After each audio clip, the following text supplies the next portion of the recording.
Hi guys, welcome to Sim UK and Flight Sim World. Today we're going to do radio navigation. I'm so glad actually this is the very lesson that taught me how to understand VOR properly. I already understood the theory, so I mean I was 90% of the way there, but actually taking a flight where you're being monitored on your VOR understanding and comprehension is a brilliant way of teaching you all about VOR. So I'm going to go ahead and do this today. I'm quite happy to do this because I think I'm going to succeed first time. I managed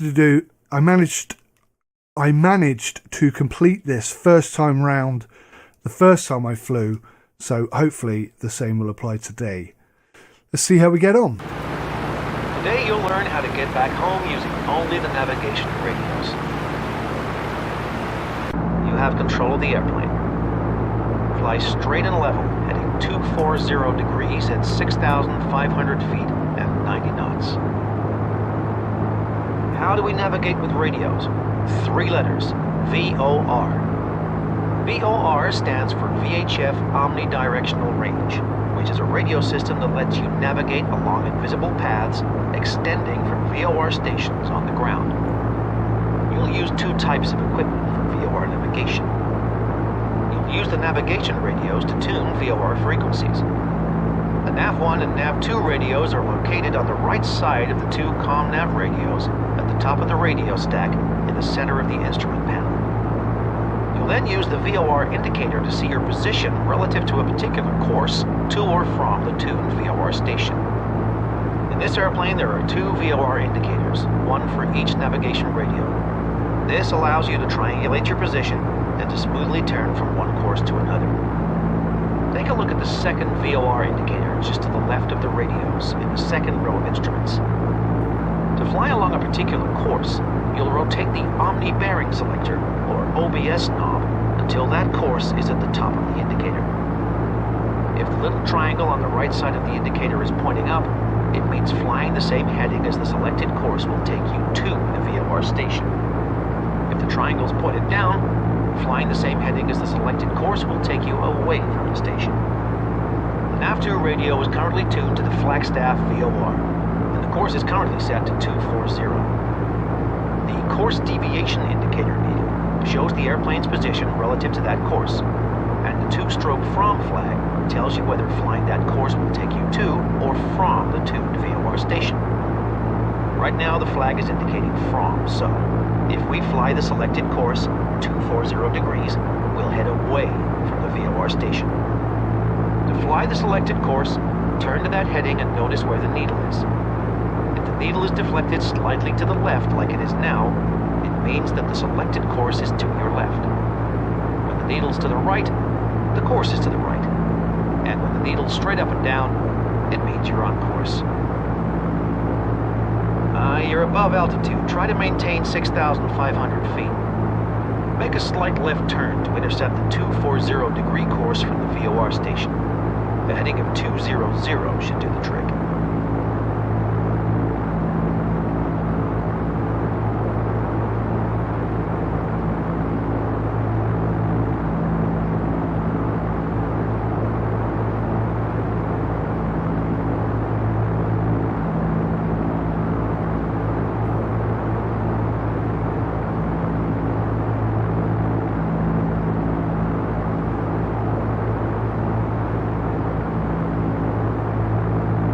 Heading south to intercept the course.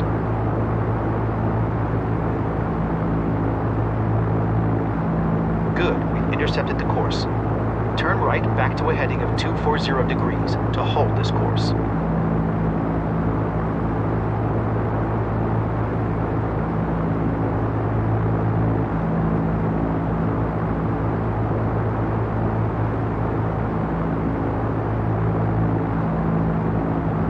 Remember how I mentioned the importance of 2 VOR receivers? We're approaching an airway that we want to follow. Airways are invisible highways in the sky that extend from VOR to VOR. Right now, we're north of Prescott approaching Victor Airway 257, which runs south from here on about a 170-degree course to the Drake VOR. The Drake VOR is just northwest of the Prescott Airport. If we follow the airway toward the VOR, we'll end up in a great position to call Prescott Tower for our landing clearance. Start by dialing the frequency into the Nav1 radio. That's the top right radio. Rotate the knob on the far right until it reads 114.1. Dial 114.1 into the Nav1 radio on the top right of the radio stack.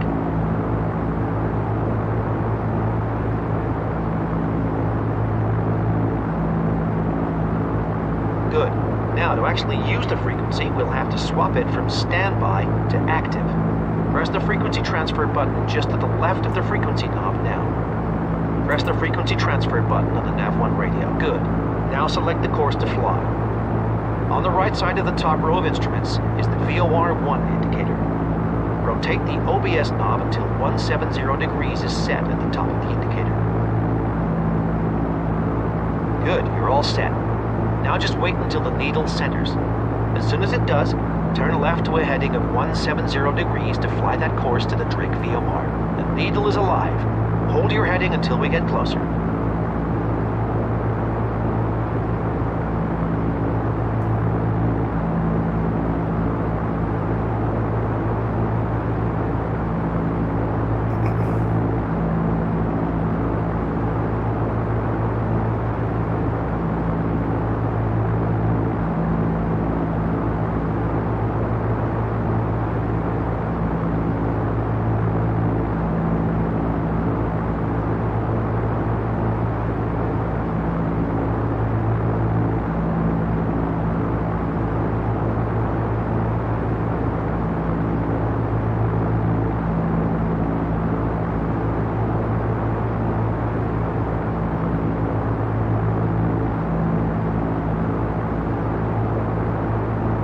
Here it comes.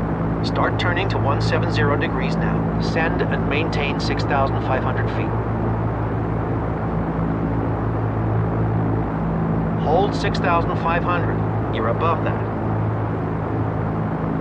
Slow down a bit. Let's cruise at 90 knots for this flight. Turn to 170 degrees to intercept the 170 degree course to the VOR. Good job. Now, just track this course until we get to the VOR.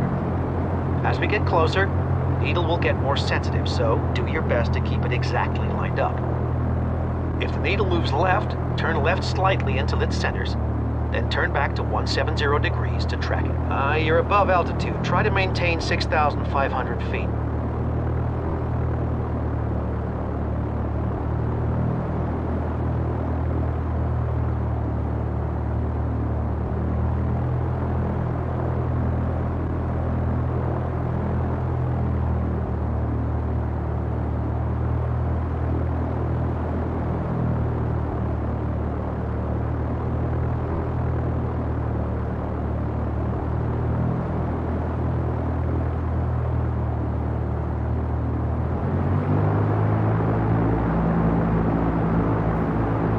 Climb and maintain 6,500 feet. Good. Follow our selected course to the Drake VOR. Imagine that a VOR ground station has 360 spokes coming up, one for each degree of heading. Each of these spokes is called a radial. The VOR system knows which radial you're on and presents that information in a way that helps you navigate along selected courses to or from VOR stations.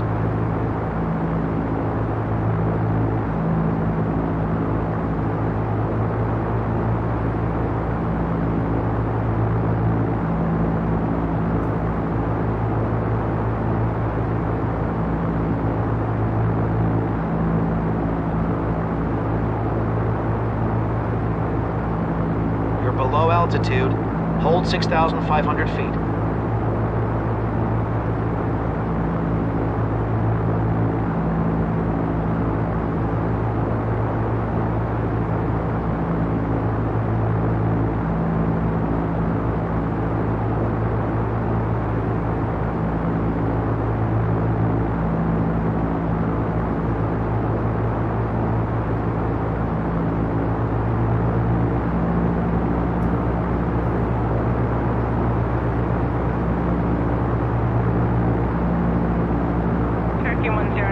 Hotel. Traffic 12 o'clock, 5 miles opposite direction, VFR. Altitude indicates 7,500. Cherokee 9er Sierra Hotel has the traffic in sight. An issue with flying on airways is the increased amount of traffic, since there is a greater likelihood of traffic on the same route. We try to reduce the risk of collision by flying at particular altitudes.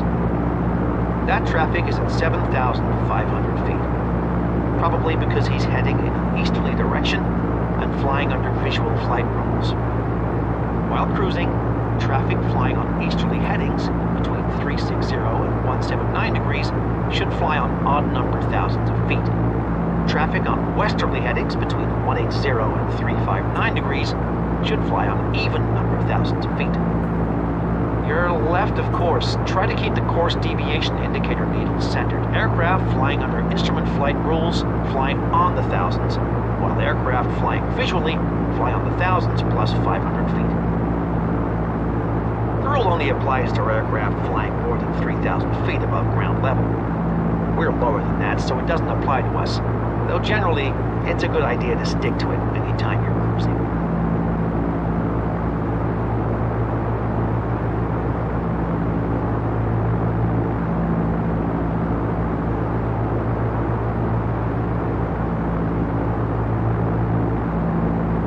There's another feature of VORs that we haven't talked about yet. Distance Measuring Equipment, or DME. If you look in the radio stack, you'll see a distance labeled NM, which is the distance to the selected VOR in nautical miles. Since the distance includes our altitude, it's not a completely accurate measure of location, but it's useful if you want to know about how far you are from a VOR.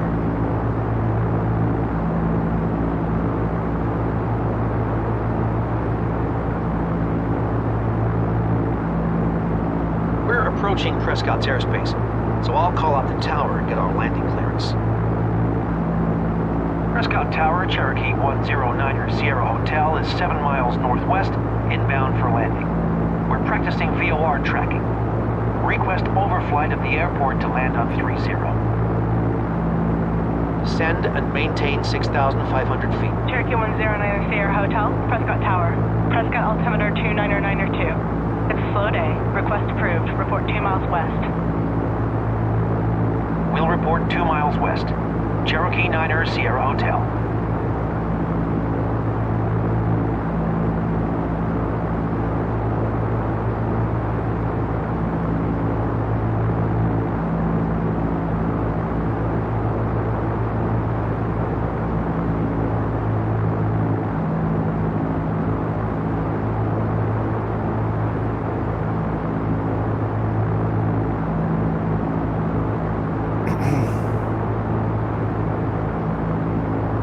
We'll continue tracking this course to the VOR, then track the 120 degree course outbound. That'll take us right over the airport.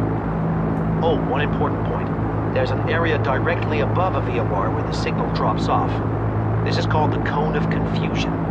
The loss of signal is indicated by a red and white flag on the VOR indicator. Set it up now. Once we get to the VOR, we're going to head outbound to the east. Set the heading bug to 120 degrees now.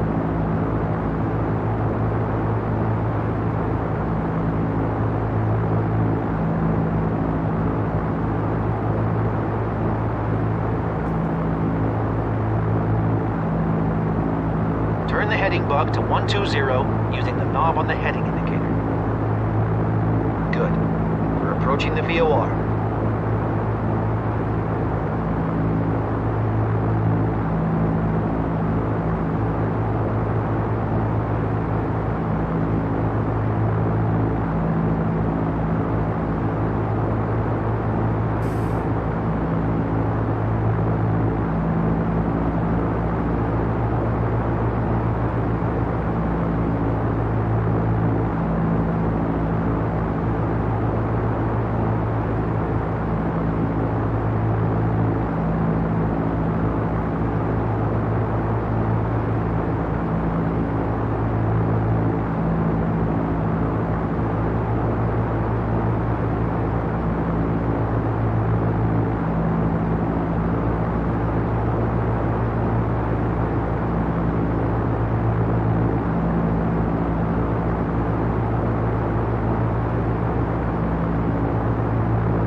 6,500 feet. You're low.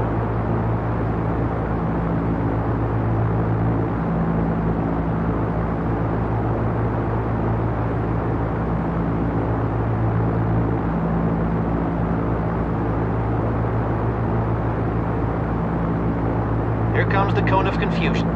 Hold steady.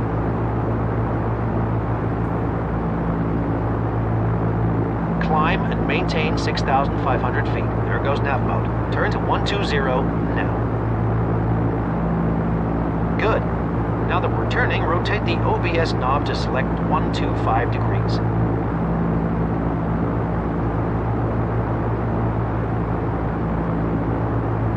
You're below altitude. Hold 6,500 feet.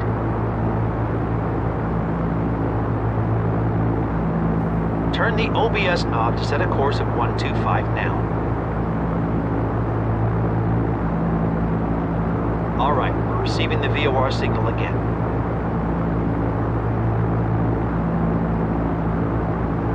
Hold 6,500 feet. You're low.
Now at this point it's supposed to tell me to turn around and land, but I rather fear that the lesson has gone a bit Pete Tong.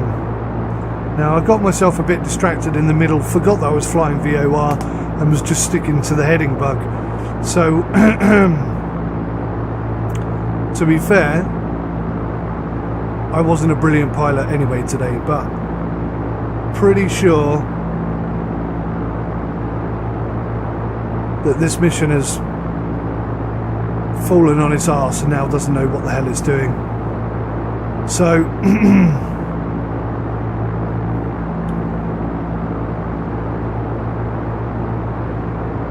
I've got the runway in sight. I'm flying left of 125. I'm going to re-intercept the chosen height. The chosen radial, and see if he pipes up, and if not, I'm just going to turn around and land. At which point he'll tell me I'm flying below 6,500 feet, and everything will just fall apart like a big old disaster. But yeah, VOR is pretty simple really. There's a fixed point, you're either flying towards it or away from it, and you'll be on a particular radial, and that will indicate whether or not you're on course or not. And it really is as simple as that. You'll see that nav 1, this is nav 1, I don't know what you call this, what do you call this? Nav 1, VHF nav 1. You can see it's just coming across now, very slowly. Maybe I need to turn this a bit more. Nicely done. There we go. Now, track this course toward the airport. I'll call up tower for our landing clearance. So, yeah, I balls that Prescott up. Tower, Cherokee 9er Sierra Hotel, 2 miles west. Cherokee 9er Sierra Hotel, welcome home. Overfly the airport midfield, then maneuver to enter finals for runway 30. Runway 30, clear to land. We'll overfly midfield, then clear to land runway 30, 9er Sierra Hotel. All right, you heard the tower. Overfly the airport, then maneuver to land on runway 30. I expect you to be able to do this without input from me. If all goes well, your next flight will be your solo cross-country. You've flown pretty far past the airport. Turn back and land on runway 30. Check. Runway 30.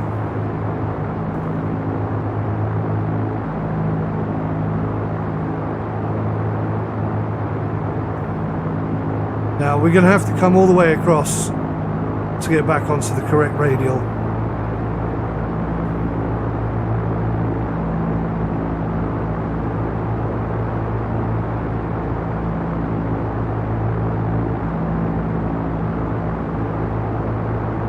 And this will be a test of my piloting skills, I guess.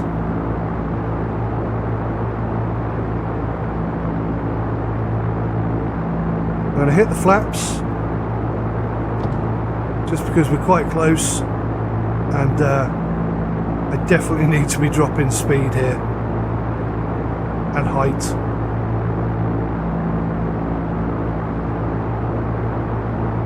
So we're dropping at about 500 feet per minute. Now that to me feels totally wrong, and this is why I have so much difficulty in landing, is because I don't believe the instruments.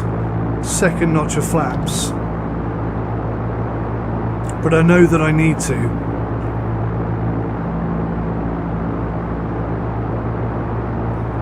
So we're bang on radial, dropping at about, I don't know, a little over 500 feet per minute. 75 miles an hour, so we're all pretty good.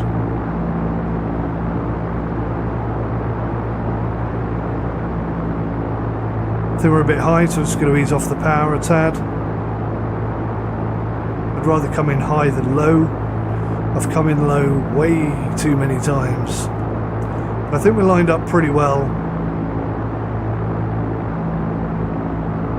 And really, I ought to be able to land this from here.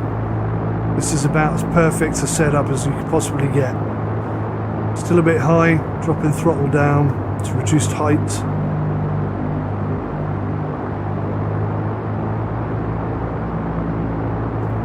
You can see the PAPI is telling me I'm too high, but it just feels like I'm too low already, regardless of what that's telling me.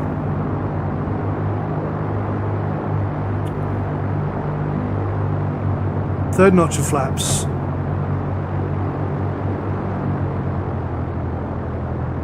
I'm going to shut power off because everything's telling me I'm too high.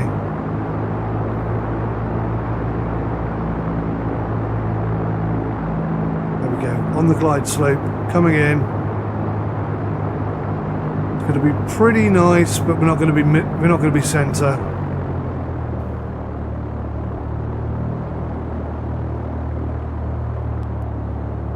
Oh, bit bouncy. We're down. Brakes It's on. nice to be home. You know, you're getting pretty good at this flying stuff. Slowly coming to me, isn't it? An improvement, I'm sure you'll agree. A long way to go.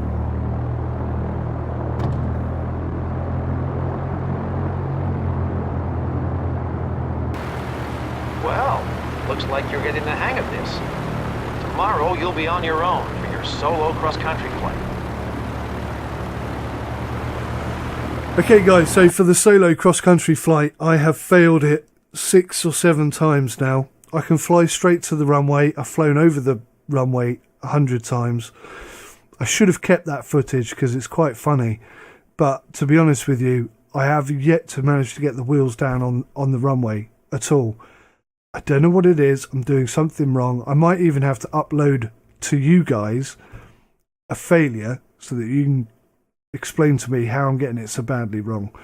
Anyway, join me for the next episode, and hopefully I'll be completing the next mission as well. But it hasn't happened yet. Take care. Till next time. Goodbye.